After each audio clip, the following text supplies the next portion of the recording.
Dizes o que pensas, mas não pensas no que dizes. Eu não preciso de ajustar contas absolutamente com ninguém.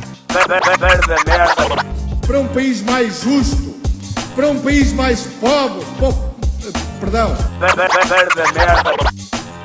Deus existe dentro de nós. Quando as pessoas não acreditam em Deus, não, Deus existe dentro de nós. Ser exigente, não sermos piegas. Ser exigente, não sermos piegas. Mãe, olha, tu sabes fazer ténis. Ela fez 4, mas não sabe fazer ténis. Não sabe fazer ténis. Ai, que informação dramática. Sem Barbas na Língua, um podcast de Guilherme Duarte e Hugo Gonçalves. Com palminha. Também tenho que bater? Não, se isto apanha aí. Olá a todos, sejam muito bem-vindos a mais um podcast Sem Barbas na Língua. Olá Hugo, Olá. Como estás? Estás à espera que eu apresente o convidado? Parece que temos um convidado, não é? Sim, tu fazes sempre uma apresentação E pela muito primeira bonita. vez, um professor universitário. Já viste. Normalmente nós trazemos pessoas da servos da gleba, não é? Não trazemos académicos. Jagunços, não é? Trazemos Exatamente. jagunços. Trazemos o Marco Neves, que é professor na Nova, do Departamento de Línguas, Culturas e Literaturas Modernas, autor do Atlas Histórico da Escrita e da Gramática para Todos, que é um best-seller. Ainda devemos de saber que é que isto uma quer das dizer? perguntas, não, como é que uma gramática é um best-seller, não é? Se calhar é bom para adormecer, lá está. Estávamos a falar de ouvir podcasts para adormecer. A pessoa precisa comprar a gramática para depois. Bem, olá já. Olá, Marco. O Marco tem também recentemente um programa, o Português Suave, na Rádio Observador. É mais conhecido do grande público, talvez, pela sua presença nas redes sociais. Instagram, TikTok também estás, não Sim, estás? estou. Ok. Instagram, TikTok e Facebook. Quem diria que línguas Dava para isto. bate nas redes sociais, não é? Mas bate? Eu também não sei, não Sim, fazia mas ideia. começava a ter artigos nos jornais Sim, sobre muitos seguidores, milhares de seguidores. Podem encontrá-lo em @MarcoFrancoNeves e já em pré-venda o seu novo livro chamado Queria, Já Não Quer. Quem nunca ouviu, não é? Por falar nisso, espera aí, continuei, Ok. só ali buscar o telemóvel. Eu aproveito a capa do teu livro e o lançamento para muito breve. Aliás, ele já está disponível para pré-venda, porque este programa normalmente faz um casamento entre erudição e vulgaridade, diria Ok, mesmo, sim. entre alta cultura e baixa E baixa cultura. É bom. Antes de, só Sim. para depois não me esquecer, porque nos esquecemos sempre, a Patrícia Girão fez aqui uma ilustração tua, e exatamente aqui Nós Bem. temos uma ilustradora, sim. faz sempre dos convidados. Olha, depois nós mandamos. Se é isso que eu ia perguntar, se posso Sim, ficar sim, com, sim, sim. com uma cópia. Sim, Muito bem. portanto, depois vejam lá na Patrícia Girão Gallery no Instagram. Ela Muito obrigado, faz Patrícia. muitos trabalhinhos. E dizia eu que nós misturamos aqui a alta cultura com a baixa cultura, que também é uma das características da língua, não é? Pode ser Sim, erudita, exato. pode ser coloquial. E aproveitando a capa do teu livro... Tens lá qualquer coisa. A capa do livro, foste tu que, não sei, tu, o teu editor, uma das legendas da capa do teu livro diz: caralho, vem de cesto na Gávea? É uma pergunta, não é? Há que dizer que não está lá a palavra. Sim, está lá O o editor sim, não depois deixou. está lá o cardinal Exatamente. e não sei o quê. Mas pronto, aqui nós podemos dizer... Sim, podemos dizer.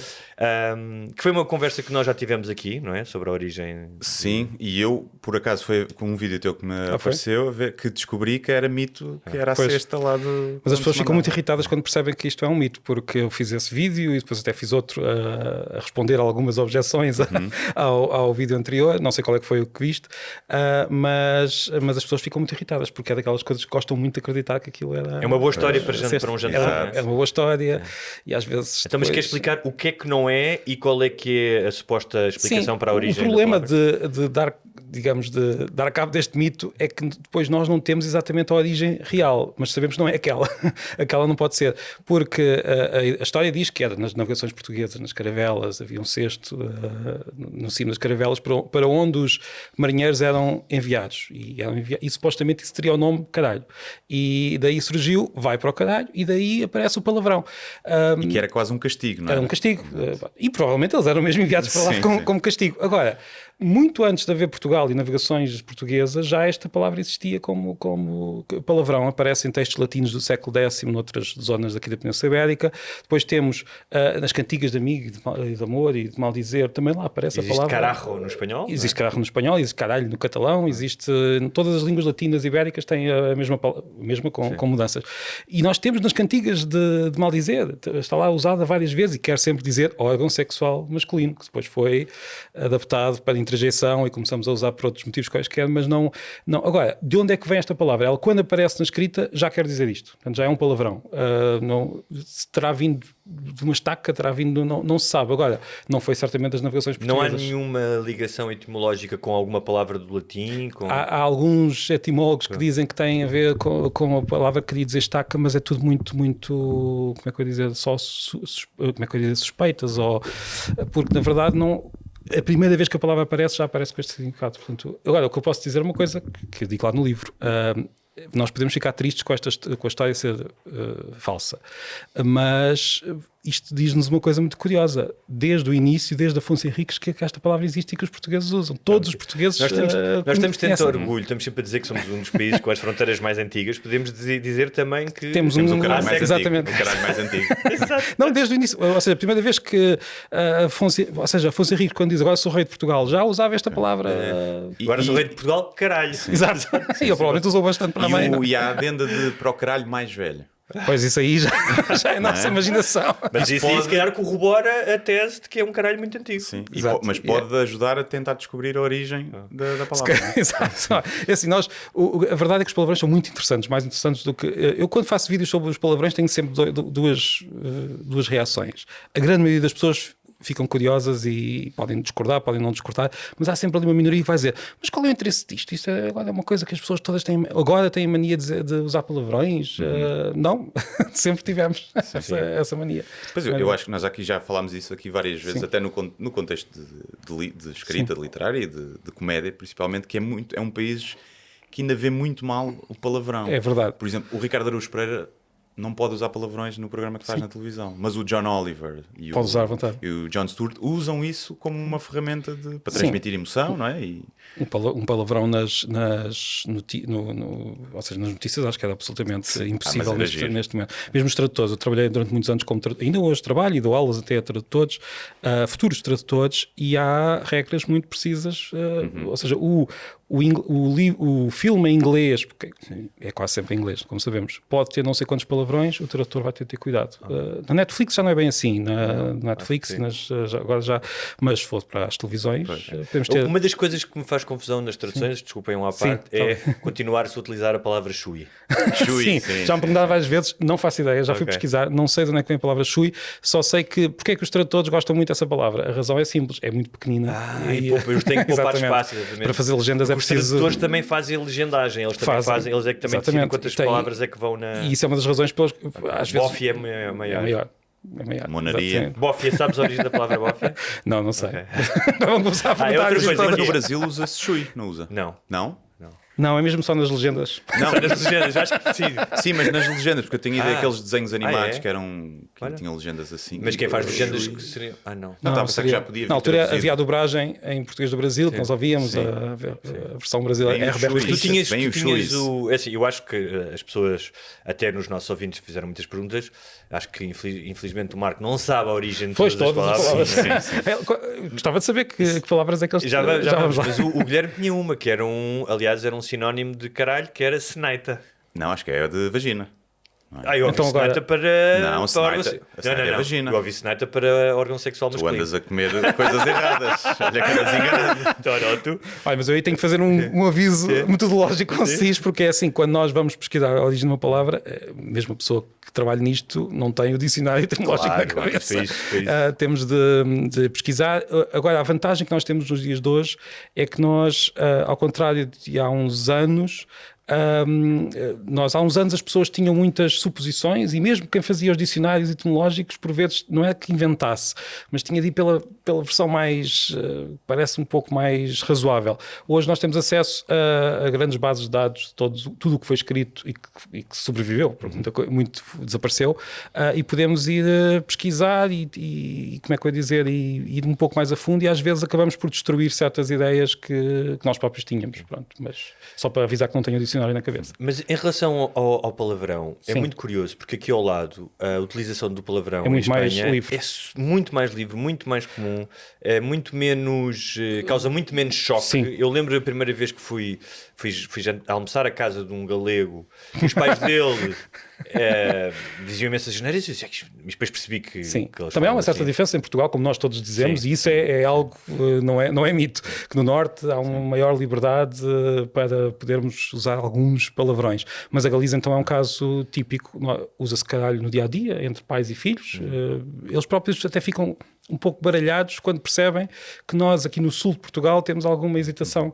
Eu vou dar um exemplo também de um galego, uma história parecida com a tua, mas numa aula. Eu convidei um colega galego, o Ramon Pichel, para ir falar com alunos meus sobre, até tinha que ver com tecnologia da tradução. E ele chega e diz uma palavra que já nem é bem palavrão, mas diz merda no meio de uma aula. E os alunos ficaram todos chocadíssimos por ouvir alguém numa aula dizer merda, como se eles não dissessem passados uns minutos quando saíssem da aula. Mas Então tem a ver com o contexto. tem a ver com o contexto e com alguns hábitos. Se calhar, se ele dissesse isto na Galiza, não é se dissesse, dizia. Mas porquê que será? Ou seja, são ambos países católicos? É mais no sul de Portugal. O facto de serem países católicos, ou seja, vamos lá ver, se calhar tem que ver com o facto da nossa capital ter tido uma certa... Eu estou como é que eu digo? Não a inventar, Estás mas... a tirar bolas para o estou punhal. a tirar bolas para o punhal, exatamente. Mas passou pela Inquisição, mas os espanhóis também passaram. É difícil de ver como é que há essa diferença. Talvez também haja... Nós não conhecemos tão bem o que se passa em Espanha. Talvez haja alguma diferença também entre a Galiza e outras zonas. Se calhar, se formos a Madrid já não é tão habitual ouvirmos tantos, mas na minha experiência não é essa. A minha experiência é que criou-se esta... Também podemos falar do salazarismo, mas eles também tiveram um franquismo. Tens um bocadinho isso também entre Estados Unidos e Inglaterra, por exemplo. Que os ingleses são menos púdicos em relação à Sim. linguagem. Por exemplo, depende das palavras, mas Sim. o Kant, por exemplo, nos Estados Unidos, que é um palavrão Sim. dos piores que podes dizer, em Inglaterra é quase um cumprimento. Aí também há diferenças, não é? amigos. Coisas que podem ser muito... mas, por exemplo, os Estados Unidos tinham uma tradição puritana, não é? Religiosa muito forte, que os ingleses já esqueceram. Aliás, expulsaram-nos Exato, mandaram-nos eles iam para os falar. Estados Unidos, não é?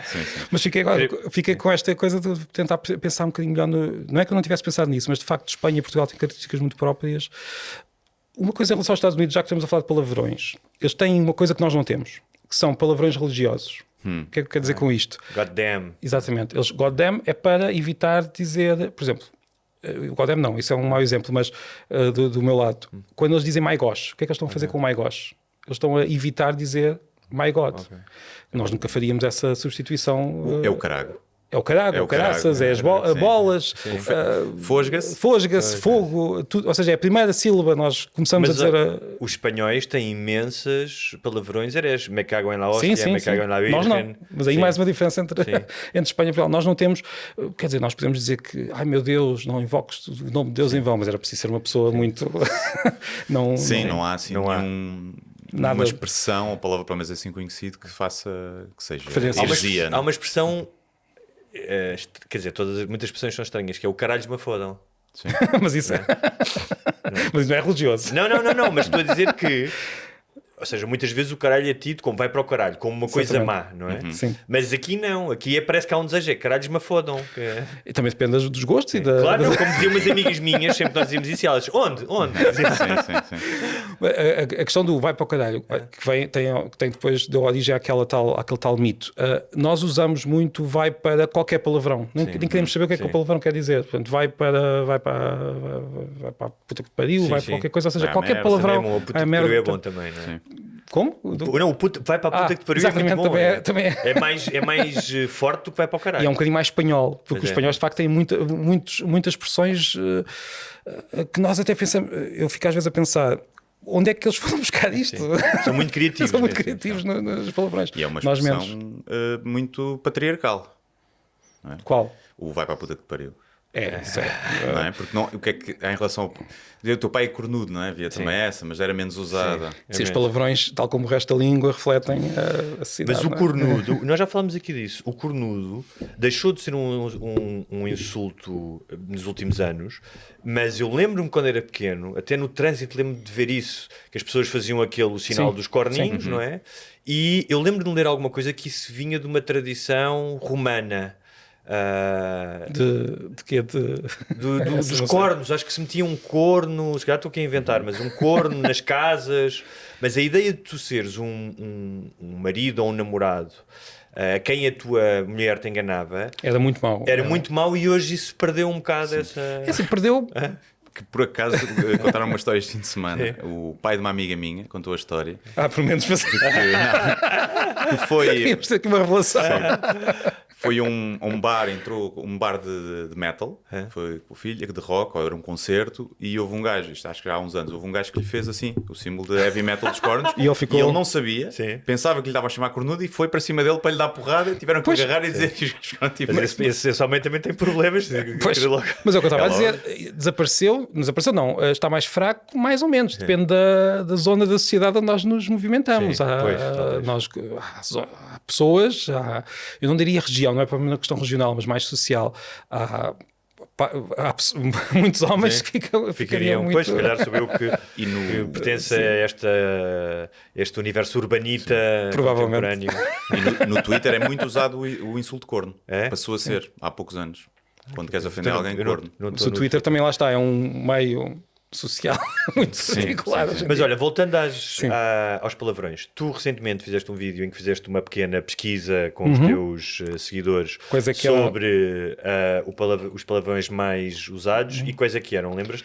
O último portanto, o primeiro era o foda-se, posso dizer já, não estou a dizer ao contrário. O segundo, e eu não quero estar a enganar, o segundo era merda, que era provável.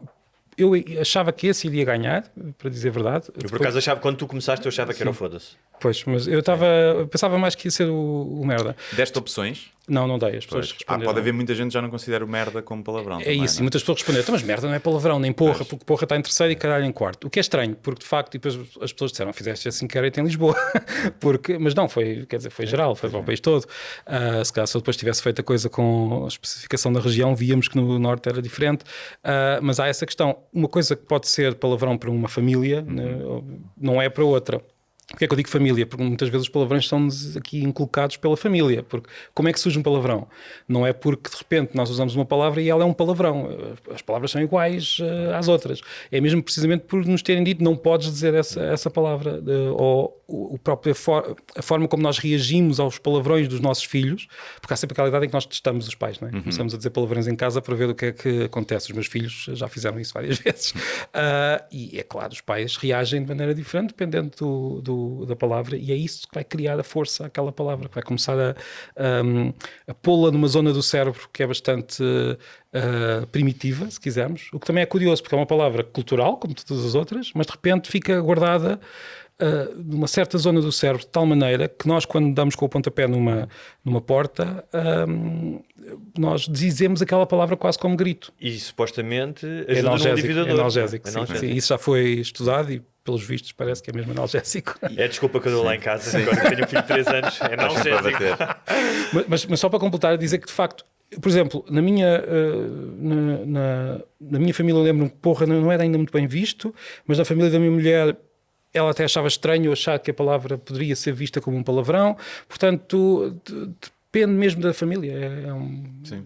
E é engraçado esse mecanismo quando uma pessoa solta isso quase inconscientemente, e é o outro mecanismo de nós, muita gente na vida mais privada e com os amigos, é uma asneira a cada 5 segundos, ou 5 asneiras a cada 5 segundos, e quando se está numa situação em que isso não é bem visto, não se diz, e é um processo completamente natural, não é? Sim. Mas isso até me leva a falar de outra coisa, não é só nos palavrões. Se nós repararmos bem, isso é muito estudado pelos linguistas, nós fazemos isso com quase todas as palavras. O que quer dizer com isto o quê? É claro que há palavras que nós usamos em todas as situações, mas Até o próprio sotaque muda. Nós podemos estar a falar com um sotaque particular com os nossos pais, se forem de outra região do país. Estamos com os amigos aqui em Lisboa, já usamos um sotaque mais lisboeta. Usamos certas palavras com os pais que não usamos com os amigos. A língua muda muito e os palavrões é um caso A língua óbvio. é extremamente adaptativa e um traço importantíssimo da nossa identidade. Exatamente, eu só acrescentava mais uma coisa, tudo isto é muito inconsciente, ou seja, nós não estamos a pensar nisto, mas é um traço de identidade até, até diria, não, nós falamos sempre da língua nacional, a língua do país, mas não é, depois a região, como é que nós falamos da minha terra, mas é muito mais do que isso. Nós temos palavras que só os nossos amigos é que conhecem, palavras que nós só usamos daquela maneira com os nossos amigos. Tenho amigos. isso muito com os meus irmãos também. Que é quase um irmão-leto. Até inventadas, não é? Sim, inventadas, muitas delas são inventadas. Às vezes ouve-me a falar com o meu irmão mais velho e diz, não percebo o que é que vocês estão a dizer. Vocês falam de uma forma estranha. Olha, eu há pouco estava a comentar antes que tenho a minha cunhada, que é uma grande fã, Sofia, aqui do podcast. Um abraço para a Sofia. Eu tinha de dizer o nome dela. Mas o marido dela, o meu irmão, o Diogo, eu tenho 3 irmãos, mas com ele falo muitas vezes sobre temas diferentes, porque temos gostos muito parecidos e às vezes está a Sofia, ela, a minha mulher, a olhar para nós, eu não sei o que é que eles estão a falar. Não é questão não é questão dos temas serem muito diferentes do que elas também falariam, porque nós, ao longo destes anos, fomos criando uma certa tradição de usar certos termos de certa maneira. E às vezes duas pessoas têm a sua própria forma de usar a língua. Isto é identidade, claro. Identidade a vários níveis. Mas voltando ao foda-se, Vamos lá voltar e já largamos que é. Eu não me surpreende, eu sou fascinado pelo foda-se, pela sua plasticidade. É verdade. Porque o foda-se pode querer dizer imensas coisas. Tu podes dizer foda-se com surpresa, porque te magoaste. E é a forma como tu dizes, não é? Foda-se. Com surpresa boa, do género, elogio, foda-se, ganhaste o Euromilhões, ou foda-se, tens um cancro, não é? E é realmente, eu percebo que seja muito utilizado. Barriga do cancro, não é? Assim, porque pode ser... Dizer que não seja o médico a dizer, não é? Olha, tem aqui os seus exames, foda-se, tens um cancro. Aí a pessoa fica, mas que intuação que foi esta? O que é que quer dizer com isto? Eu acho incrível a plasticidade do foda-se. Uma vez um amigo meu do Norte disse-me que é a mesma coisa no Norte, com o foda-se também, certamente, mas com o filho da puta. Se vais na rua e vês um amigo, podes dizer, oh meu filho da puta. Claro. E isto é um elogio à pessoa. Se for ou seja, a situação muda tudo, não é? E não é só com os palavrões, mais uma vez, mas com os palavrões. Claro. Os palavrões são quase... Tem certas características de todas as palavras, mas levadas ao extremo. Porque todas as palavras podem magoar, todas as palavras podem deixar-nos felizes, todas as palavras têm que ver com a identidade, os palavrões ainda mais. Quer dizer, é isso tudo multiplicado. Por isso é que eles são tão interessantes, ao contrário do que algumas pessoas dizem. O Guilherme sabe que faz comédia e a comédia tem muito isso. É muito isso. É o contexto em que tu dizes uma coisa e como é que as pessoas interpretam. Sim, eu lembro quando comecei a escrever textos no blog, quando comecei, que havia muita gente e sempre usei o palavrão livremente, não é? Queria que aquilo fosse, que as pessoas lessem aquilo e parecesse alguém a falar.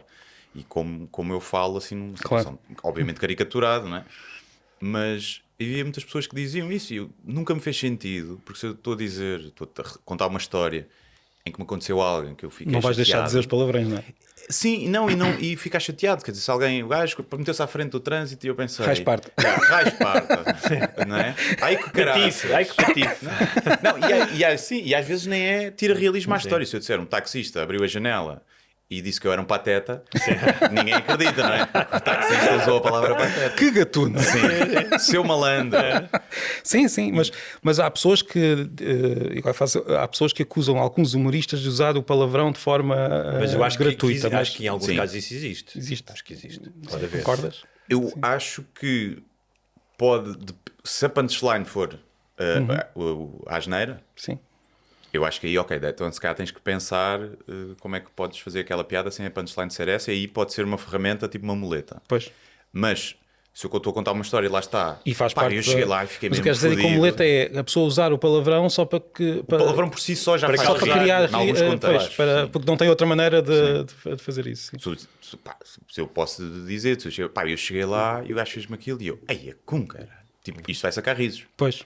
Mas não é propriamente a punchline, não é? Mostra, tipo, é um bocadinho preguiça, não é? É um bocadinho de... Mas se eu disser, cheguei lá e fiquei tipo, fogo.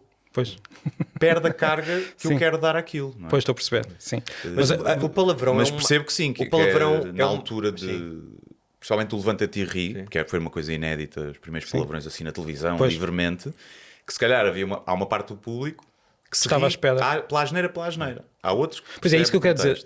usar isso, alguns humoristas poderiam pensar, bem, assim escuso pensar na piada, diga asneira e está feito. Pois, não é o teu caso. Há humoristas que entram em palco e dizem quem é do Benfica? Ou seja, é uma forma de conquistar o público. São coisas, são apelos menos sofisticados. Mas repara, às vezes tu ouvires uma criança, não estás à espera, uma criança que nunca disse uma asneira e de repente diz um foda-se, normalmente os adultos têm vontade de se rir. Sim, mesmo. É verdade. Portanto, tudo é o contexto. A arte, o palavrão é uma arte. Tu já deves ter visto, há um vídeo do Miguel Guilherme a interpretar um texto do Miguel Esteves Cardoso sobre o palavrão. Procurem Miguel Esteves Cardoso, é brutal esse texto, em que ele explica a diferença entre uma caneta estar fodida e uma cadeira e uma... Sim, já li o não me lembro agora. Mas interpretado pelo Miguel Guilherme, então é fantástico. E é o que estás a dizer, por exemplo, num contexto em que estás um jantar com os teus amigos e estás a contar uma história, o palavrão pode ser essencial no relato daquilo que ele está a dizer. E, no entanto, imagina, se calhar estiveres numa aula do Marco e alguém se levantar e diz foda-se caralho, isso aí já é uma coisa inusitada, não é? Tornaria a aula um pouco mais interessante naquele momento, certamente. Sim, mas é inusitado. Então é muito... É saberes, eu acho que o palavrão há uma arte de utilizar o palavrão. Aliás, há pouco estávamos a falar da questão da tradução e eu estava a dizer que havia uma regra muitas vezes explícita, não se pode usar palavrões. Agora, com o Netflix foi um pouco ao contrário e muitas vezes o que aparece nas próprias instruções aos tradutores é que têm de usar todos os palavrões que aparecem. O que cria alguns problemas, porque, por exemplo, os americanos, ou os ingleses, mais os americanos, usam muito o fucking como intensificador geral, naquilo nem sequer é um palavrão. What are you fucking doing here? Ou algo assim. E, de acordo com esta regra, o tradutor português tem de pôr lá um palavrão, mas não iríamos pôr naquela situação, ou seja, naquele contexto, provavelmente, o que é que estás a fazer aqui? Caralho, certo. Caralho estás aqui a fazer. E é isso que os tradutores fazem, põe o caralho, mas nem sempre tem a mesma é ali um bocadinho forçado ali naquele ponto. Exato. Exatamente. Olha, estávamos a falar dos filhos uma vez, e nós rimos muito, e é claro que não faz mal nenhum as crianças experimentarem, mas uma vez estava até na rua e o meu filho tinha aí uns 5 anos, o mais velho, e começa a dizer, estávamos no Porto, não sei se foi ali alguma coisa do ar, começa a dizer caralho e foda-se, e para ver o que é que nós, e eu nos primeiros tudo bem, mas a certa altura no meio da rua não. Então uma das coisas que eu fiz foi inventei um palavrão à pressão e disse que ele não podia, por nada que lhe passasse na cabeça, nunca poderia dizer a palavra xiló, que eu inventei naquele momento. Olha, ele nunca mais calou com essa palavra e ainda hoje me diz xiló às vezes. Só passado uns tempos é que ele percebeu. Vou utilizar isso com o filho. Só passado uns tempos é que ele percebeu que a palavra não existia. E já agora, há alguma razão? Eu tenho uma teoria, já pensei nisto e estou a pensar agora, na verdade. Mas, ou seja, porque é que algumas palavras foram tornadas palavrão, não é? Pois. Ou seja, alguém se lembrou. Tem a ver porque eram palavras que começaram a ser usadas por classes provavelmente mais baixas e é mais a situação. É mais a situação. Marinheiros.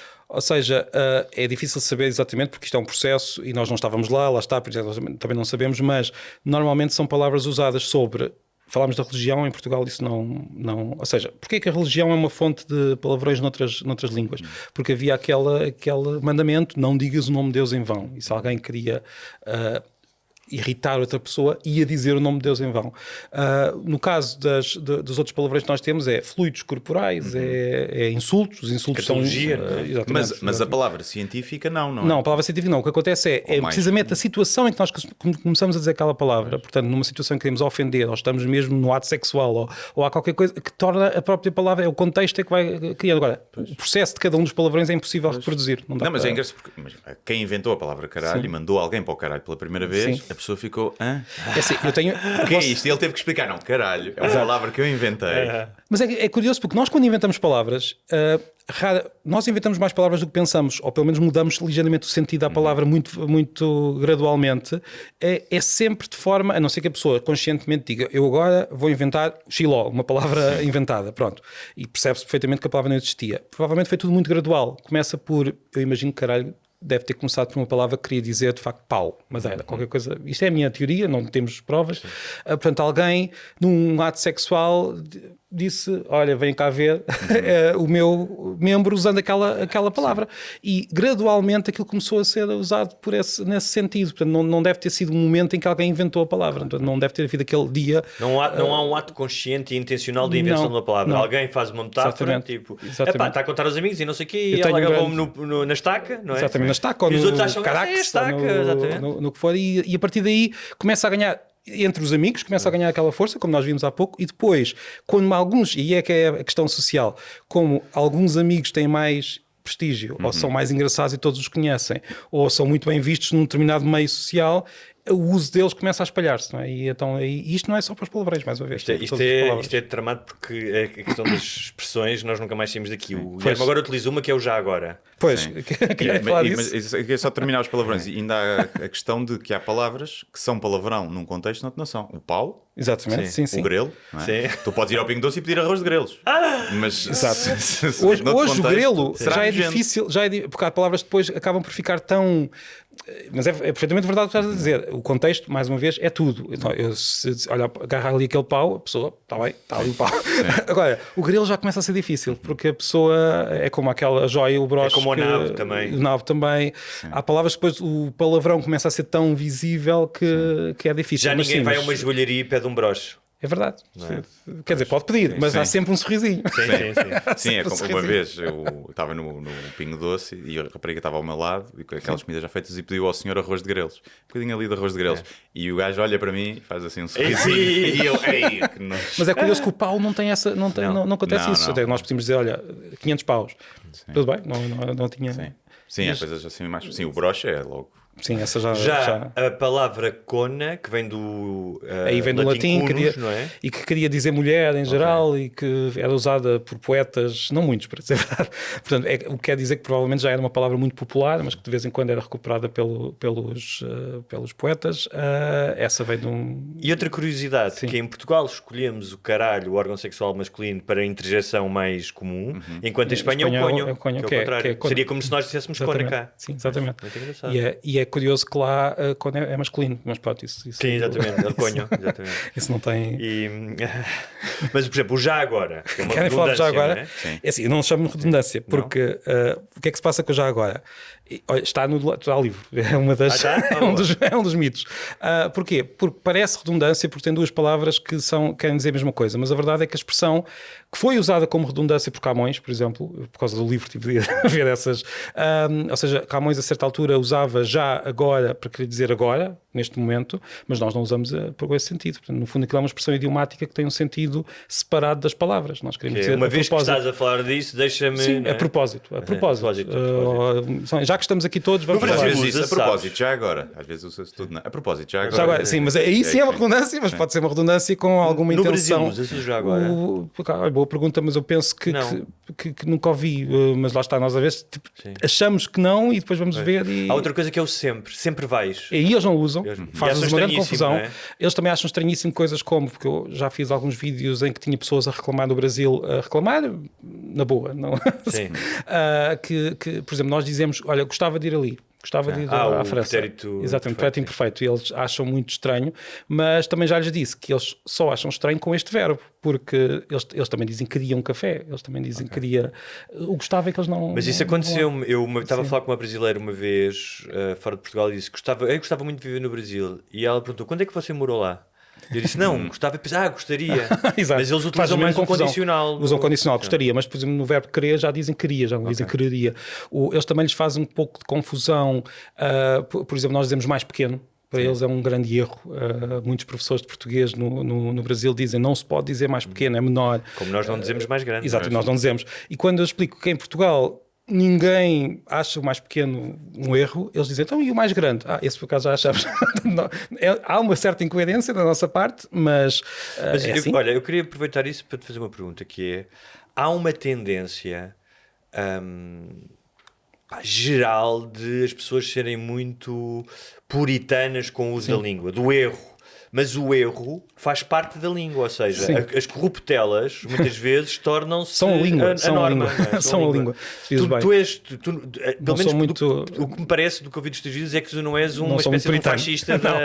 Não, há até uma história curiosa em relação à questão das corruptelas, e havia muito para dizer sobre isto, porque depois também temos a questão que há de facto um padrão escrito que deve existir, até para a questão do ensino, mas são questões um bocadinho complicadas, mas não sou de facto muito purista, e às vezes quando as pessoas dizem isto é uma corruptela, não podemos deixar... quando a coisa já é muito antiga, nem sequer é uma questão de nós temos de deixar de fazer... temos de abrir a porta...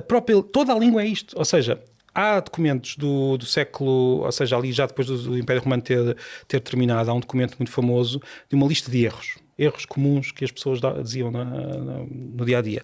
São uma série das nossas palavras hoje. Não se pode dizer não se devia dizer pêssego, mas sim pérsico, pêssego vem dali. Se nós formos ver bem, praticamente todas as nossas palavras sofreram alterações ao longo do tempo. E isso não mudou agora, portanto, continua. É claro, isto não quer dizer que nós temos de aceitar tudo o que nos aparece à frente. Agora, quando uma expressão ou quando uma palavra já é usada há não sei quantos séculos, é claro que faz parte da língua por definição. Quer dizer, a língua é o quê? O que é a língua? É um conjunto de hábitos que as pessoas têm ao longo do tempo. Depois algumas pessoas vão afinando esses hábitos ou vão usando estas construções para criar arte, os escritores.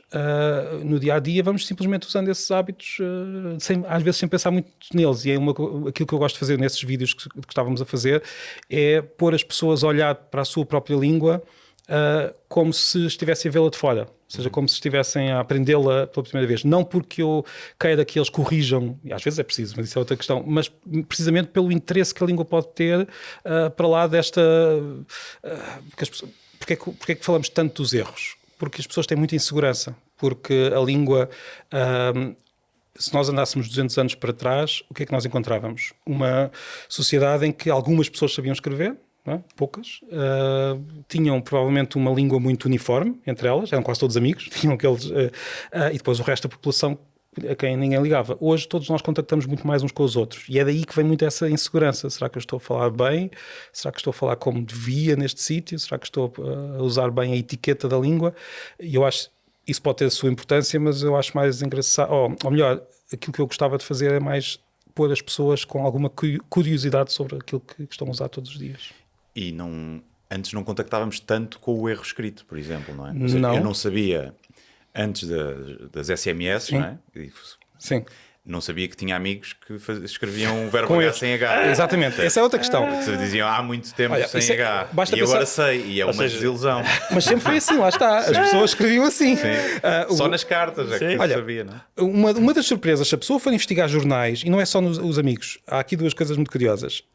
Por que razão é que nós vemos tantos erros no Facebook? O Facebook já quase não é a rede social. O Facebook está...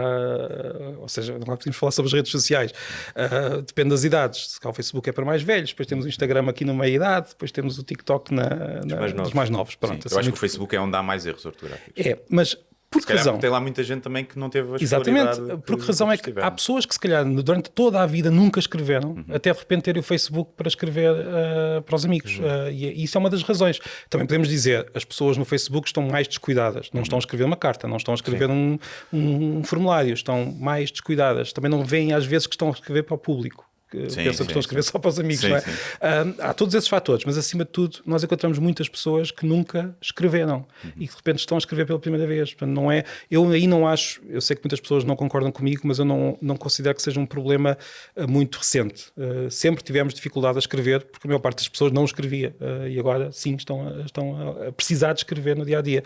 Olha, um exercício curioso é ir ver jornais dos anos 40, 50, porque temos também esta ideia de que a imprensa agora está péssima e há razões sobra para considerar isso, mas no que toca ao uso da língua, nós vamos folheando jornais, de repente temos erros ortográficos em títulos, isto nos anos 50, nos anos 40, o A com acento ao contrário, e nós ficamos, eu não estou a justificar o erro, atenção, estou só a dizer que não é assim uma coisa tão recente, é uma dificuldade mais antiga que nós todos temos. Olha, um dos grandes mistérios, acho eu, da nossa língua, e tenho ouvido falar há muito tempo, e dado a nossa proximidade, seja com o espanhol, seja com o galego, em que as vogais são todas abertas, inclusive no Brasil o português tem mais abertas.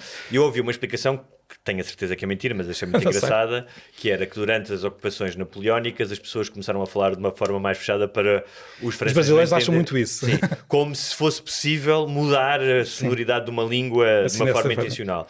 Há alguma razão para as nossas vogais serem tão fechadas e quase imperceptíveis às vezes? É assim, as razões que existirem são mais antigas do que nós pensamos, porque muitas vezes Os brasileiros dizem-nos, vocês fecharam as vogais todas, mas há alguns sinais, alguns deles até são quase pistas de policiais que nos levam a crer que, no caso das vogais, é claro que os brasileiros alteraram muita coisa, nós também alteramos outras coisas, no caso das vogais é provável, ou seja, há um processo que se vai acumulando, por exemplo, o E, nós fechamos tanto o E que ele já desapareceu de algumas palavras, não é? Nós dizemos, sei lá, dei-me um exemplo de uma palavra que tem lá um E no início, telefone, exatamente, já só dizemos uma sílaba, dizemos, passa-me o telefone. Sim. Telefone. Os brasileiros dizem as sílabas todas. Mas acima de tudo a grande diferença nem é tanto a vogal, mas é simplesmente nós damos muita importância à sílaba tónica em Portugal. Nós pomos a sílaba tónica de tal forma no centro da palavra, dizemos-la com tanta intensidade que as outras perdem-se pelo caminho, enquanto que os brasileiros são um bocadinho mais parecidos com os espanhóis, dizem as sílabas todas com um tempo muito parecido, o que tem depois implicações para a métrica e para... Agora, o que eu queria dizer é, muitas pessoas consideram que fomos nós que fechámos, por exemplo, o A em agosto, vamos imaginar. Ou seja, que seria agosto, e depois nós é que começámos a fechar.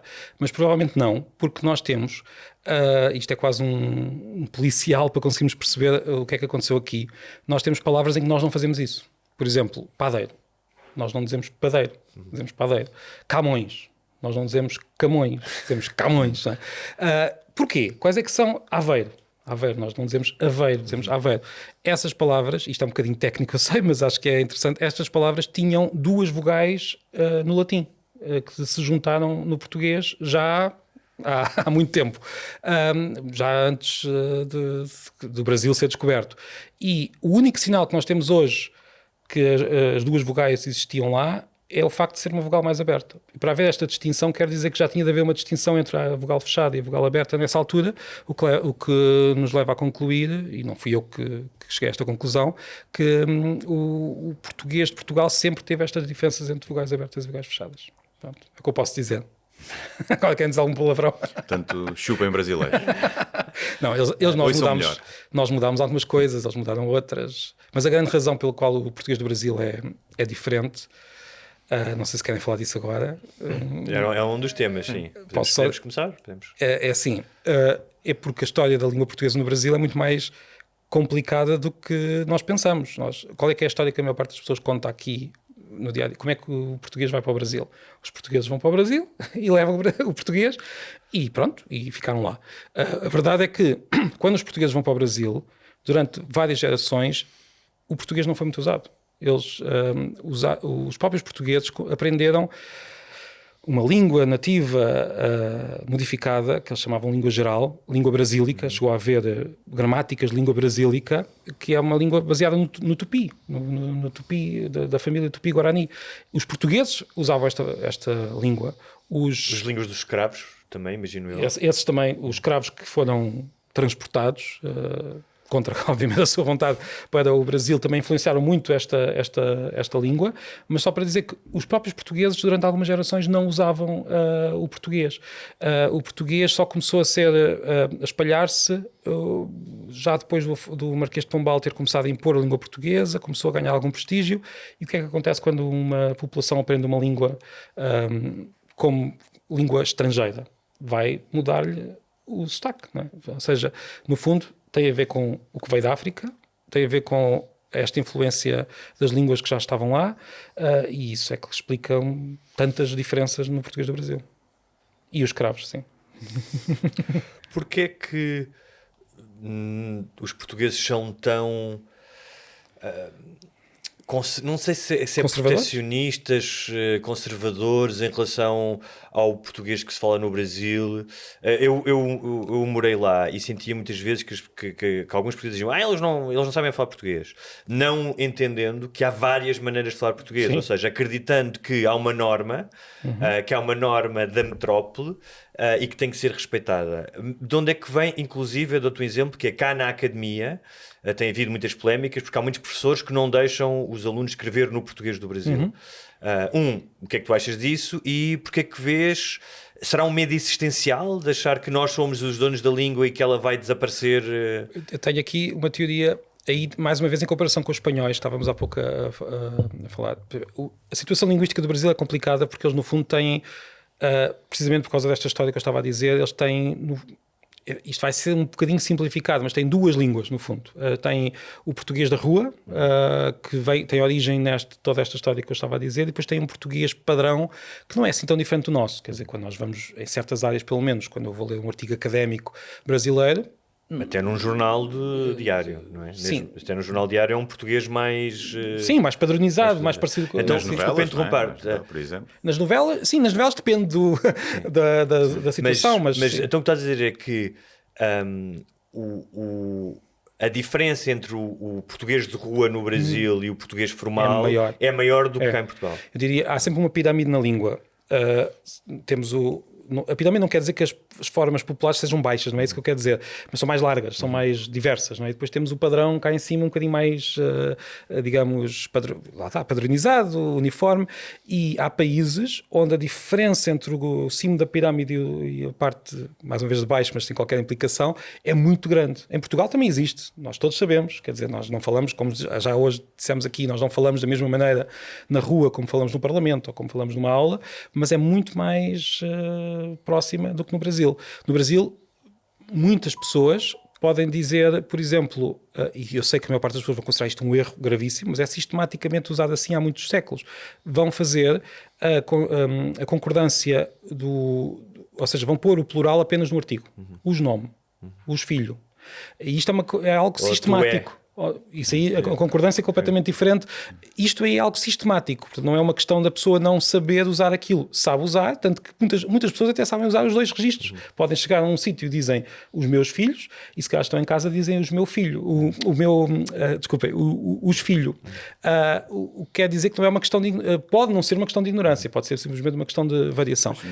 Nos Estados Unidos acontece isso também. Não é? A comunidade afro-americana, tipo, não sei o quê. Que é completamente desprezado como sendo algo completamente errado, mas, por exemplo, se formos à Suíça, acontece precisamente a mesma coisa. Os suíços que falam um alemão completamente diferente do alemão, quer dizer, completamente, não estou a exagerar, mas um alemão que um berlinense não iria conseguir compreender. Se estão numa aula, eles falam alemão padrão.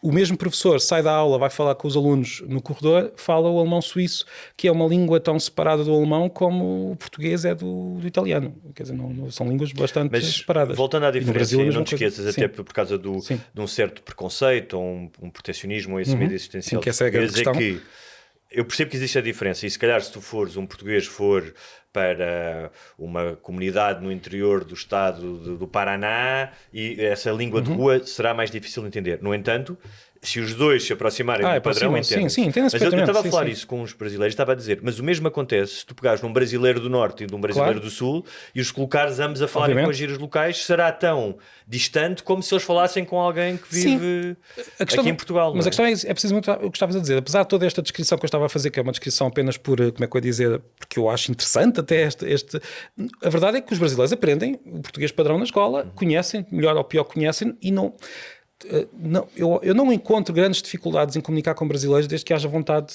das duas partes.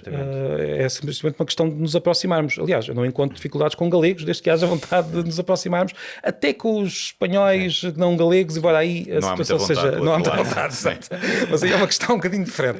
Mas o que eu quero dizer é, portanto, não é uma questão linguística, é uma questão de facto de atitude. E aqui temos duas atitudes que eu considero que dos dois lados poderiam ser corrigidas. Portanto, não é uma questão de dizer que os dois lados estão errados, não é isso. Nós estamos cá em Portugal, vamos se calhar pensar mais nos nossos problemas do que nos do Brasil. O Brasil tem com Portugal uma atitude, e corrijo-me se considerados, porque tu conheces muito melhor a situação, uma atitude mais de indiferença. Nós não somos assim tão importantes para eles. Quer dizer, existimos, eles todos sabem que roubámos o ouro, tem toda essa discurso. Sim, é de uma distância, e repara que não é uma distância intencional de soberba.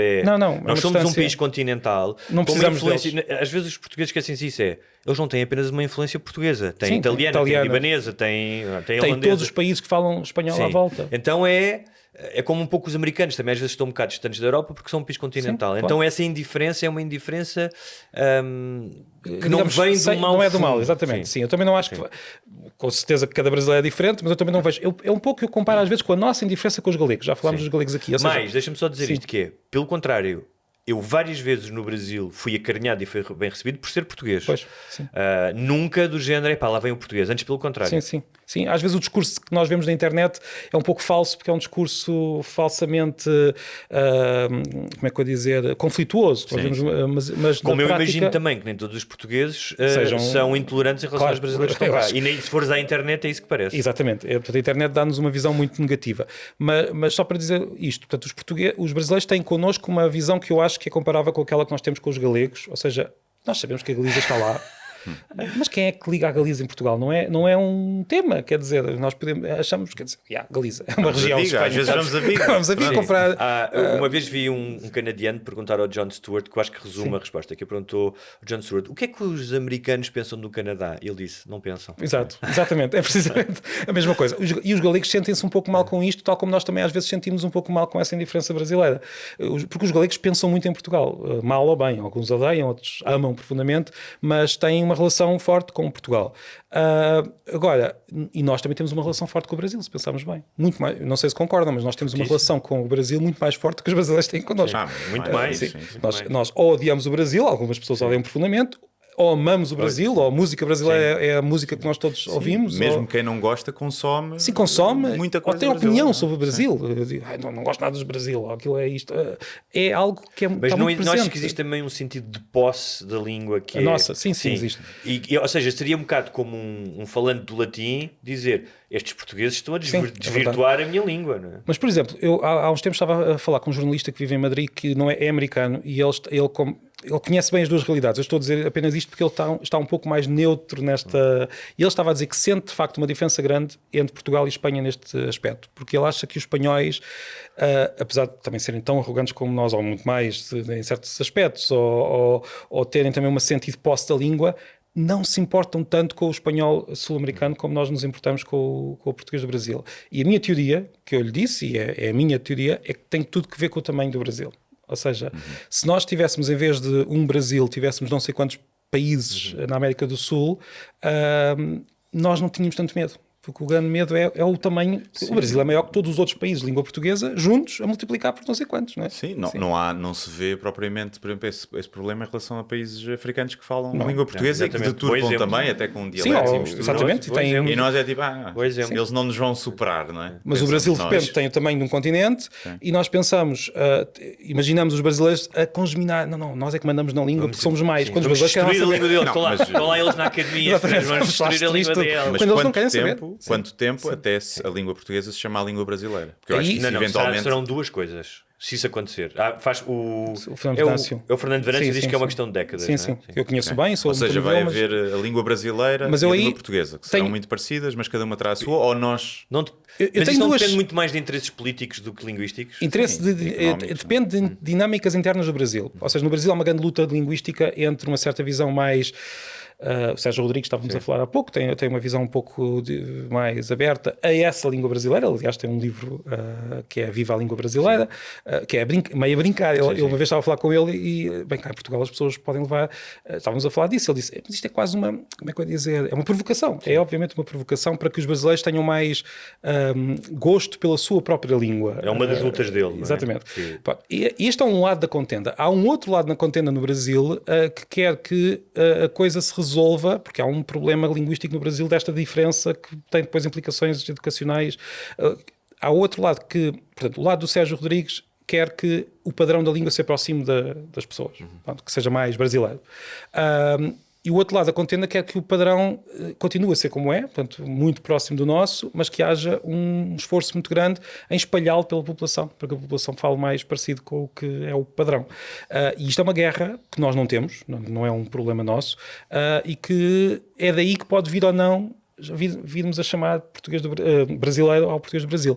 Mas eu tenho um fator em que não concordo, eu sou muito amigo do Fernando Venâncio, mas não concordo que seja inevitável, porque há aqui um ponto que nós nos estamos a esquecer, que é precisamente a África. A África está a crescer de uma forma... Os países africanos de língua portuguesa, primeiro, uma grande parte da população não fala português ainda e tem as suas línguas, que estão a ser protegidas e muito bem, mas o português está a espalhar-se. Quer dizer, a maior parte, como é que eu ia dizer, tanto Angola como Moçambique, como os outros países, com algumas exceções, a Guiné-Bissau é um caso muito particular, O Cabo Verde é outro caso, mas o português está a crescer, ao contrário de muitas outras línguas europeias em África. A população angolana e moçambicana está a crescer de uma forma que nós não temos bem noção. Se continuar assim, e pode não continuar, mas se continuar assim, dentro de poucas décadas, Angola e Moçambique juntos têm mais população que o Brasil. E de repente nós já temos uma língua um pouco diferente. Já não é uma língua em que temos o Brasil com aquele monstro que tem não sei quantos milhões de falantes e depois as outras ilhazinhas à volta. Temos uma língua com três focos. Mas tu no... E aí, só para completar, aí talvez o Brasil não sinta tanta... Como é que eu ia dizer? Já poderá hesitar um pouco em separar-se deste outro. Porque há interesses políticos Há interesses políticos, económicos. Já não é uma questão de vamos separar-nos da velha visão colonial portuguesa, não, porque de repente temos África com o português com uma língua muito. Portanto, talvez, não sei, mas nós não sabemos o que é que vai acontecer. Não corremos o risco de, já vos deve ter acontecido em alguns sites, e quando vais escolher a língua português e está a bandeira do Brasil. E isso deve irritar também, deve haver gente que espuma. Sim, deve haver, sim. Tanto há que há já linguistas, aqueles que também têm páginas na internet ou páginas ou TikTok e gostam de divulgar isto, já sabem disso, e quando querem provocar conflito põem a bandeirinha brasileira com português só para ver o que é que tu estiveres no brasileiro num exame, tu pedes que ele escreva o português. Isto depende do grau da escola. Se estivermos a falar de um miúdo brasileiro com 6 anos que entra na escola cá em Portugal, eu acho que é todo o interesse dele aprender o padrão português. Pronto. E os Estamos a falar de um aluno que vem para cá fazer um mestrado. Aí, digamos que o que eu digo, olha, vamos lá ver, esta pessoa vai continuar a ter o português do Brasil como sua língua materna para o resto da sua vida. Eu até lhe digo que ele deve conseguir manejar bem a sua variedade da língua. Portanto, eu pessoalmente não vou corrigir para português europeu. Tenho uma dificuldade, porque eu tenho menos competência para corrigir um texto em português brasileiro do que português europeu. Mas quer dizer, é também para isso que cá estamos, não é? Temos de aprender. Eu pessoalmente não iria corrigir. Não. E já agora uma pergunta para os dois, em relação a filhos. Sim. Não sei que idade é que têm, quantos tens ou que idade é que têm os teus. Os meus têm 11 anos e 6. Já dizem grama em vez de relva e cílios em vez de pestanas? Não, por acaso cílios nunca ouvi. O que é que eu ouvi já? Já ouvi algumas. Grudar em vez de colar. Bugado. Mas o bugado pode não ter sido só do... Nós também já... Mas o meu filho ainda não veio de jogar fora em vez de deitar fora. Mas, ou seja, vocês... Para ti que já passaste por isso, então, e para ti que vais passar. Qual é a idade? 3. Vais passar por isso. Ainda falta. Vão corrigi-los, ou seja, quando ele disser grama, tu dizes, não é grama. No caso, Portugal, primeiro os nossos. Vou explicar que existem duas formas de dizer aquela palavra. Vais dizer assim, que não é grama, são pedras, ao seu burro. Olha, eu posso. Exato. Aqui a processar. Posso-vos dizer o que é que aconteceu já, e é um problema, porque nas escolas vão ser corrigidos, não é, e não há dúvida, e faz parte. Mas o que se passa é que eu percebi que há aqui um processo. Primeiro, há um grande pânico que agora os miúdos todos vão falar brasileiro, sotaque brasileiro. Isso é o pânico de uma grande parte dos pais. É assim. Não é isso que se vê estou a falar do sotaque, não das palavras em si, que é outra questão. Nós vamos às escolas e o que é que vemos? Não é que eu tenha feito nenhum estudo aprofundado, mas também as pessoas têm esse pânico, também não fizeram. O que nós vemos na escola é os miúdos brasileiros que vêm para cá com 3, 4 anos, ganham o sotaque de cá. Claro. Não ficam com o sotaque lá. Às vezes ficam com o sotaque só quando estão a falar com os pais. Eu conheço vários miúdos desses que têm 2 sotaques. Exatamente. Os nossos miúdos de cá, o que fazem é, sabem imitar muito bem os brasileiros, melhor que nós. E imitam, e eu já percebi que muitas vezes imitam ao pé dos pais de propósito, porque percebem que os pais, é como as palavrões, percebem que os pais não gostam disto. E há outra situação, quando estão a falar de um jogo em particular que jogam sempre com amigos brasileiros, eles aí de facto tornam mais brasileiro. Eu acho que, como em tudo hoje em dia, com as redes sociais, há uma hiperbolização do problema. Porque eu via telenovelas em pequeno, via o Roque Santeiro e via a Tieta, e havia palavras que entravam, aliás, palavras que nós utilizamos, como dica. Há uma ouvinte nossa que fala do virar, já vais perceber, virou uma coisa que não era. Já sei. Há imensas coisas. Algumas nós já nem sabemos. Só que a expressão só que é brasileira. Há imensas não sabemos. Mas há outra coisa, é que isto não é como dizia o Jorge Jesus, isto é uma faca de dois legumes. Ou seja, isto não é unilateral.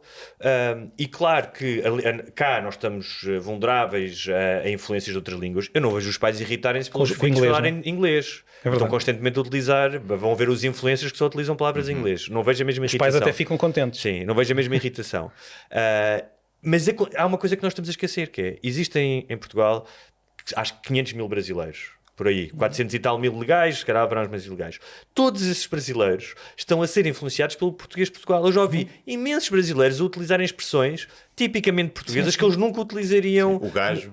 O gajo, outras expressões, já não me lembro, ouvi noutra vídeo, página de autocarro. Imensas. Porquê? Da mesma maneira, quando eu vi no Brasil, queres comunicar, seja conscientemente porque queres te fazer entender, seja inconscientemente porque a língua é um ato inconsciente. Então eu não me preocupo muito com isso. E voltando só ao Brasil, e já termino, desculpa, que é... Eu às vezes estava lá, eu às vezes ouvi o português brasileiro de rua, que me era pouco familiar a algumas expressões, mas que eu achava maravilhoso. Ou seja, aquelas pessoas que tinham uma eloquência, uma criatividade a falar, que para mim não era ameaçante. Para mim era, olha, que engraçado que a minha língua está a ser utilizada de uma maneira que eu não conheço e que está mais ampla. Portanto, é muito a forma como tu olhas para a língua. Estão a acrescentar ou vêm tirar o que é meu? No meu caso, eu acho que estão a acrescentar. Sim, e há que dizer uma coisa. A maior parte das pessoas, que há alguns ouvintes, como é que vocês chamam? Ouvintes? Ouvintes. Alguns ouvintes vão ficar, não, mas eu tenho aqui não sei quantos brasileiros à minha volta e nenhum deles está a adaptar-se ao português. O que é que se passa aqui? Porque eles estão a adaptar-se, só que nós não sabemos, como é que eu dizer, nós não notamos. Muitos brasileiros vão para o Brasil e os amigos dizem, já estás a falar à Portuga. E no entanto, as pessoas não notam porque nós não temos o conhecimento suficiente de todas as expressões portuguesas e brasileiras para perceber que eles quase todos, com certeza que há exceções, mas quase todos se adaptam, como nós também nos adaptaríamos. E eles não têm necessidade de perder o sotaque brasileiro. Porque nós entendemos. Sim. E então é mais lá, um português que mesmo assim às do vezes Brasil perdem. E já vem assim, falando assim. Tens que falar um bocado. Podem não perder. Nós não ouvimos, mas eles perdem. Mas eles vão perdendo um bocadinho. Sim, um bocadinho como o Pep. O Pep exatamente. Mas mesmo assim o Pep ainda tem marcas, claro. Não sei quantos anos. Às vezes até depende se está cansado ou não. É um pouco como nós quando falamos uma língua estrangeira. Basta falar, posso dar o exemplo do inglês. Uma pessoa está cansada, fala pior. Fala amorinho. Claro. E o brasileiro que veio para cá e que ganhou o nosso sotaque, mesmo que seja inconscientemente, está mais cansado, começa a voltar. Mas eu tenho amigos que dizem, quando vão lá, dizem, estás a falar à Portuga. Nós é que não notamos isso, não é? Não notamos. Mas eu não tenho outra coisa que era, nos livros que eu escrevo, eu muitas vezes intencionalmente, ou às vezes não intencionalmente, porque vivi lá vários anos, utilizo, mas tu há bocado disseste grudento, ou grudar, eu utilizei isso, e o revisor avisa-me sempre, olha que isto é brasileiro. E eu às vezes digo, mas eu quero utilizar. Imagina, uma coisa era ser uma incoerência, imagina, estás a falar de um português no 1940 vai falar, e dizer grudento, mas se é o narrador a dizer isso... Mas grudento acho que se usa. Grudar não tanto, mas a palavra grudento é mais usada. Os revisores têm a função de avisar, não é? Claro, depois, nós, quem escreve, mas há que dizer que os ingleses aqui passaram por um fenómeno curioso, parecido.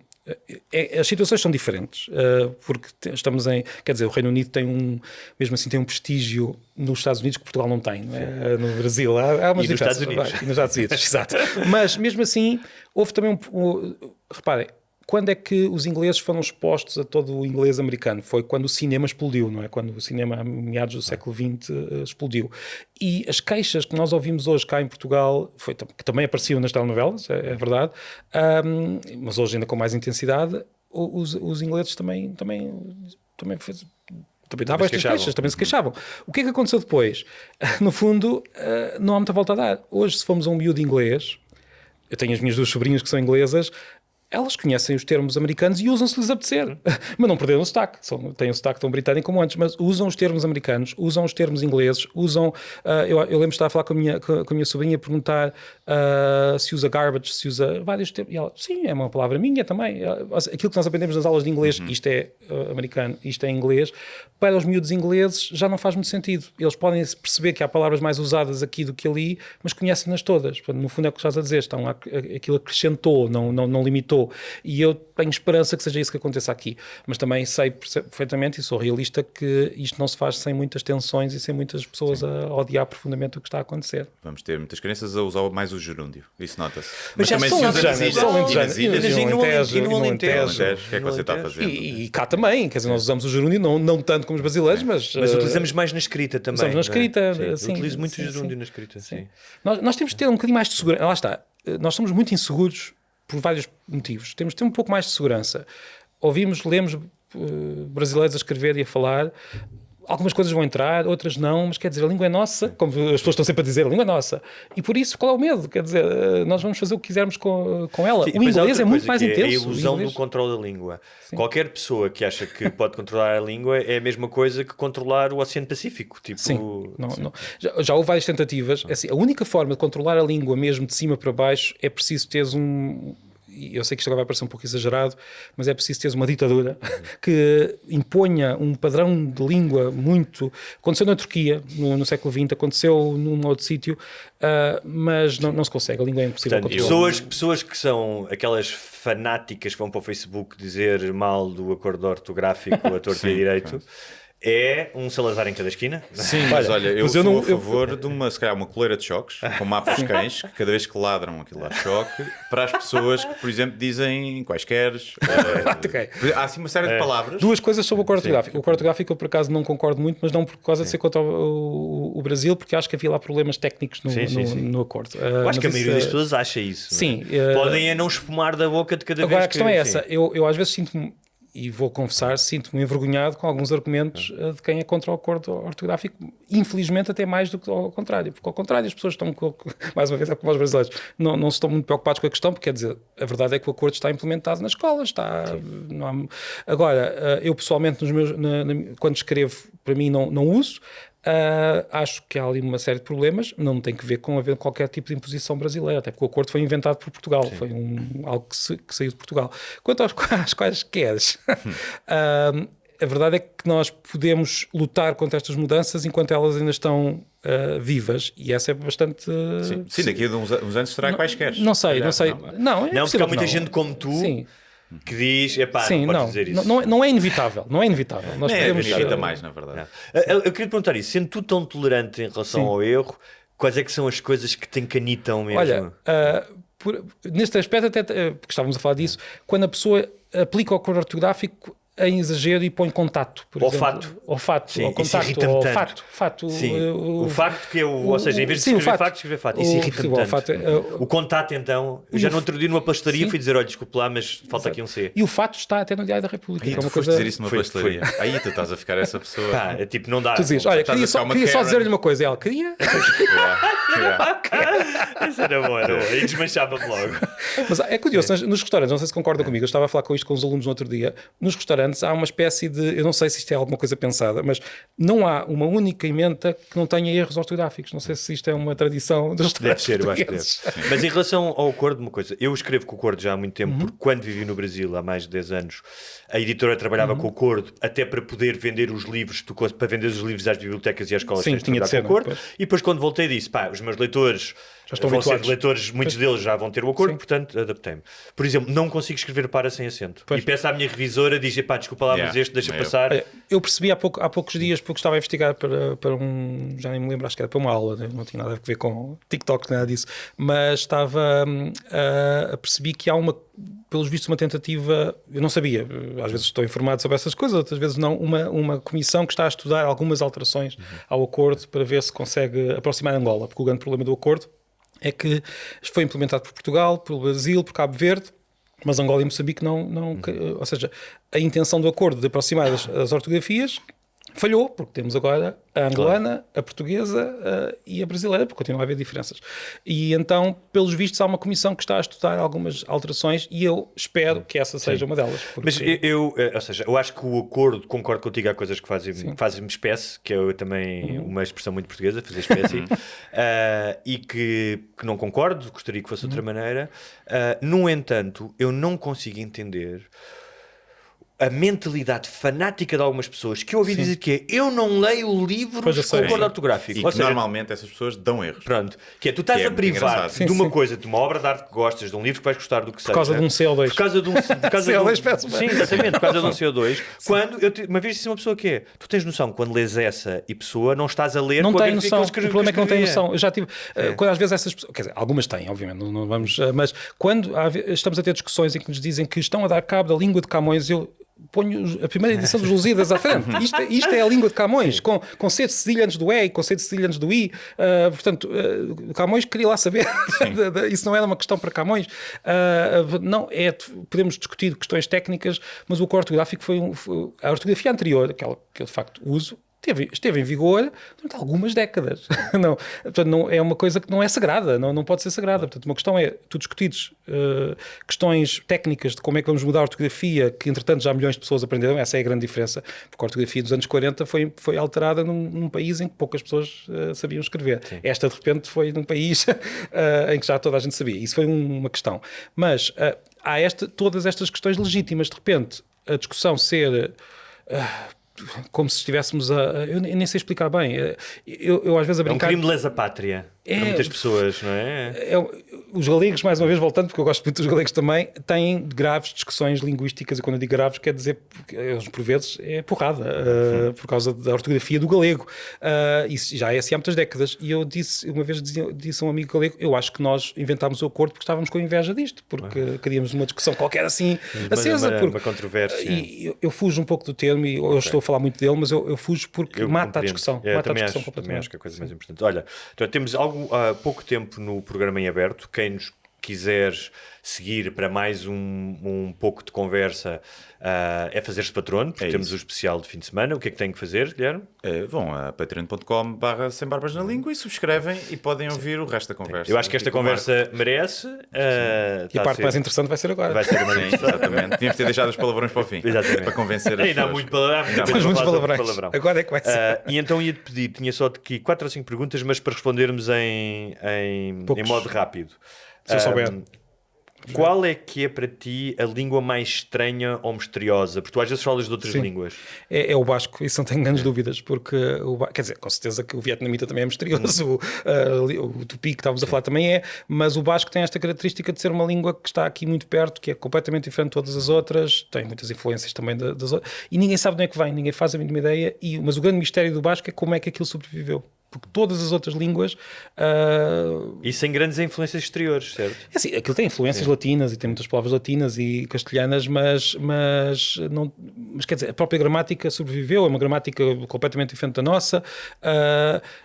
Como é que sobreviveu ao Império Romano, que espalhou o latim por todos? E não só o Império Romano, as próprias línguas anteriores ao Império Romano, muitas delas já tinham vindo de migrações anteriores e de invasões, e o basco é mais antigo do que isto. Portanto, provavelmente já estará ali pelo menos há 7.000 anos. E não morre, felizmente, e ninguém sabe muito bem extraterrestres, é a única. Se calhar é dali que vem os homens lagartos. Primeiro fizeram as pirâmides e depois foram para o país. Foram à Suméria também, fazer lá uma coisita e depois voltaram. Mas porquê para o País Basco e porquê ali?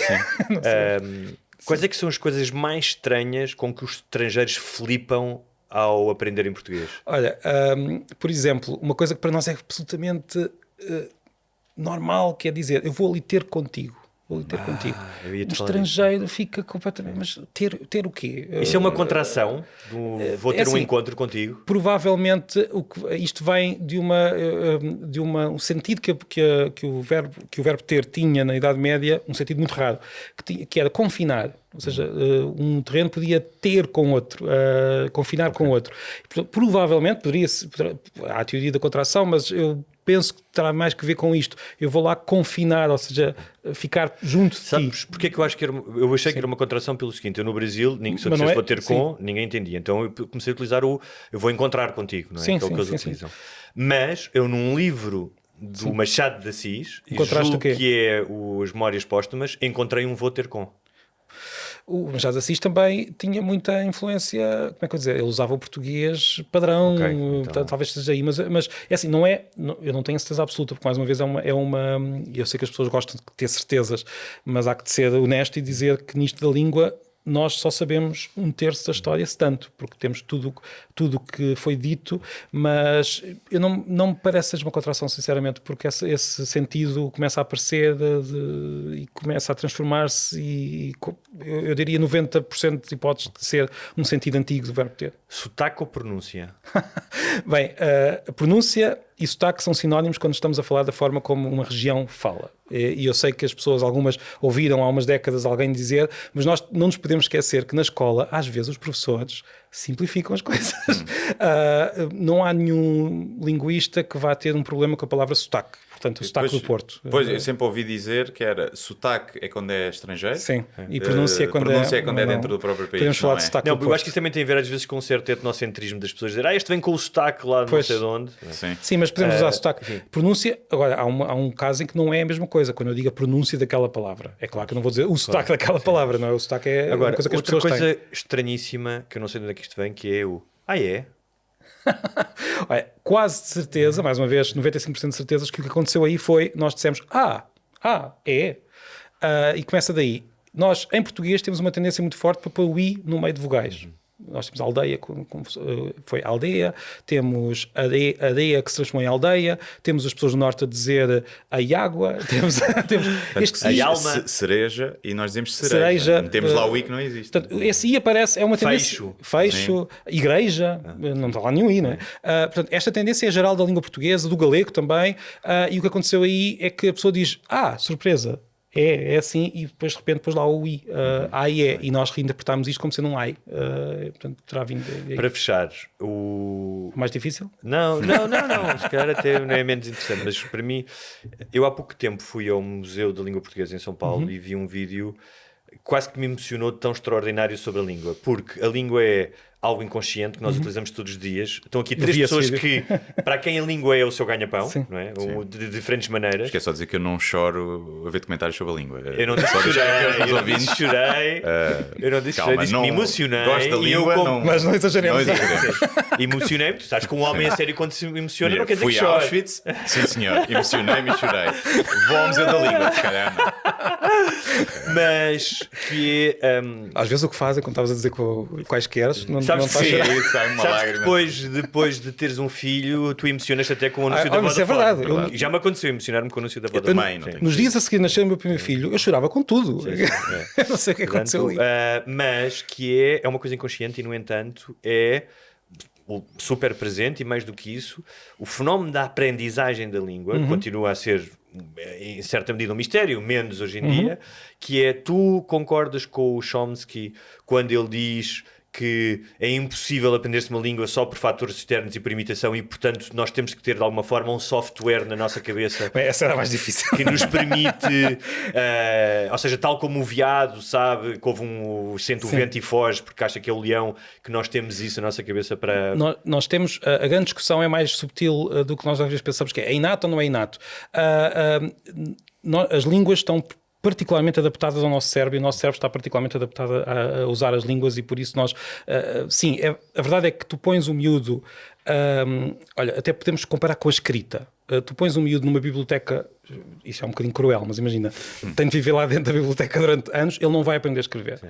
Tu pões um miúdo entre adultos, mesmo que os adultos não estejam preocupados com ele, o que também será cruel, claro, mas vamos imaginar, está ali a viver só, ele vai aprender a falar. Portanto, nós temos de facto uma capacidade. Agora, se a capacidade implica um género particular ou se implica um órgão, essa é uma discussão linguística muito interessante, não há ainda resposta, que eu acho que é nós temos uma capacidade tremenda que começa a diminuir com a adolescência, por isso temos um bocadinho mais dificuldade em aprender línguas estrangeiras, só um bocadinho, não é nada do outro mundo.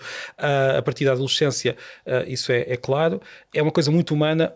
Mesmo os chimpanzés, muitas pessoas dizem, os chimpanzés também já conseguiram aprender palavras. Eles só fazem aquilo porque sabem que os seres humanos estão a querer que eles façam aquilo. Eles nunca falam entre eles. É sempre connosco. Portanto, sim, eu não diria que é uma questão de concordar ou não com o Chomsky, porque ele tem uma teoria muito precisa que, para dizer a verdade, está hoje em dia ser relativamente desmontada por muitos linguistas, mas concordo inteiramente que a língua é algo profundamente humano e que nós aprendemos com uma facilidade que é espantosa. O número de palavras que nós sabemos, e nesse vídeo do museu, julgo que dizia, as pessoas têm tendência a dizer hoje em dia só se usam 500 palavras. É mentira. Nós todos... falar de milhares, não é? É assim, pelo menos 20 mil, pelo menos. O miúdo aos 4 anos já tem 4 mil. Português? Tens noção? 500 assim, mil? Depende do que é que tu dizes, quantas é que estão no dicionário. Serão ali para a volta de 200 mil, mas as pessoas não têm as palavras todas. Isto depende mais da qualidade de quem faz os dicionários do que da língua. O que eu posso dizer é que será à volta de 20 mil palavras para cada adulto, no mínimo. E é verdade, também já ouvi, que o português é a língua que tem mais vocabulário. Não, era o russo mentira. E português? Não. Isso... até porque, como é que tu contas, por exemplo, tu contas vocabulário se eu disser banco, de sentar e banco de pôr dinheiro, serão duas palavras separadas ou não? É muito difícil contar exatamente o vocabulário. O que nós sabemos é que dentro do cérebro humano, em todas as línguas, há essa mesma capacidade de ter esses 20 mil associações entre som e significado. E as línguas, algumas são simplesmente línguas que foram usadas durante mais tempo e por mais pessoas e por isso há mais vocabulário registado, mas depois na prática as pessoas vão usando mais ou menos com a mesma capacidade. É aquilo que se consegue dizer. A língua que tem mais vocabulário registado é o inglês, mas lá está, porque também tem mais linguistas a estudar o inglês, é só isso. Sim. Muito bem, vamos fechar, já sabem, há um episódio especial com o Marco que vamos continuar a falar destes temas. Nós normalmente no final deixamos alguma sugestão, além do teu livro Queria, Já Não Quer, que já está em pré-venda. Queres sugerir alguma coisa? Pode ser um restaurante, um filme, um livro, alguma coisa que tenha... Se calhar é uma sugestão um bocadinho absurda para algumas pessoas, mas lembrei-me agora, posso fazer duas. O Museu da Língua Portuguesa acho que é muito interessante, porque está em São Paulo, e ir ao Brasil também é sempre interessante, com as suas particularidades, porque, o que é bom, porque uma das experiências que eu me lembro da minha adolescência, quando fui com os meus pais em turismo ao Brasil, foi estar 10 horas dentro de um avião e aterrar e de repente está tudo escrito na minha língua. Claro que depois as pessoas abrem a boca e nós percebemos que é a minha língua com açúcar, como dizia, como alguém dizia, agora não lembro do nome. Agora, é a nossa língua, mas ver as diferenças e ver o que está próximo é muito interessante, e o Museu da Língua Portuguesa vale a pena. Nós falámos há pouco do Fernando Venâncio, que é um linguista que escreveu há poucos anos um livro que eu acho que está muito bem escrito, que é Assim Nasceu Uma Língua, e que vale a pena ler.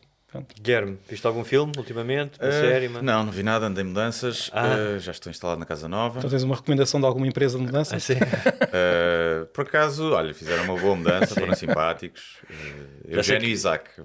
Já sei que a tua mãe destruiu a tua capa do edredom, não foi? É verdade, estragou-me, estou à espera que a Emma chegue à frente para me... É a mesma empresa, não é uma senhora, é uma empresa de colchões.